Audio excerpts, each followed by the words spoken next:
Hallo en hartlik welkom by Boekevat at 8. Dit is my groot voorreg om as deel van Jeugmaand hierdie tyd saam met julle te spandeer.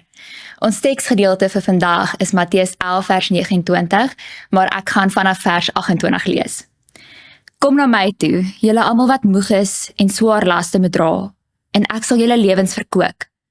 Neem my juk op julle skouers, kom leer van my, want ek is sag en nederig van hart, en julle sal rus en nuwe moed vir julle lewe kry. Nou ons fokus hierdie week op die vrug van die Gees en met vandag se teksgedeelte spesifiek op nederigheid.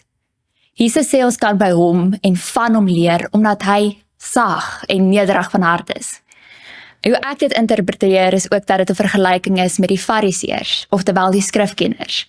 Hulle het uit 'n plek van hoogmoed onderrig en hulle het die God se wette so goed geken dat hulle eintlik dit misbruik het om te wys dat hulle beter as ander is.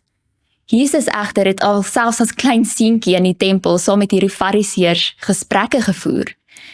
Tog is hy sag en nederig van hart. Nou, dit het vir ons as Christene twee implikasies.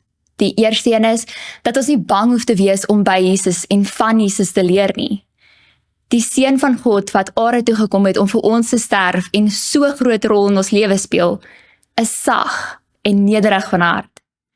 Die ander implikasie is natuurlik vir ons as Christene, wat letterlik beteken volgelinge van Christus, hoe ons meer soos Jesus kan lewe. En dit vir my is dit ook 'n persoonlike uitdaging elke dag.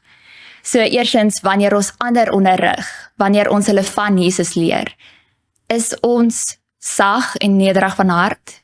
Praat ons uit 'n plek van hoogmoed, of wil ons werklik ander help en leer om God se koninkryk te verheerlik?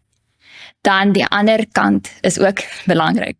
Wanneer ons geleer moet word, wanneer ons onderrig moet word, is ons harte oop daarvoor? Is ons bereid om te wys dat ons nie perfek is nie en dat daar altyd plek is om nog te leer? Ek dink ons kan dit as 'n persoonlike uitdaging aanvaar, ek en jy, om hierdie week elke interaksie wat ons het te ontleed en onsself te bevraagteken. Kom ons en onderrig ons en word ons onderrig uit 'n plek van nederigheid en met 'n sagte hart soos Jesus, of laat ons toe dat hoogmoed oor ons harte heers? Kom ons bid saam. Liewe Heer, baie dankie dat U vir Jesus gestuur het wat die perfekte voorbeeld van nederigheid is. Jesus, dankie dat U aan die kruis gesterf het sodat ons rus en vrede kan kry. Dankie dat ook dat ons by U en van U kan leer. Heilige Gees, help ons in hierdie week asseblief, wanneer ons met ander praat, wanneer ons by ander leer en ook vir ander leer, dat dit uit 'n goeie plek en 'n sagte hart sal kom. Ek bid dit in U naam alleen. Amen. Baie dankie, geniet die aand verder.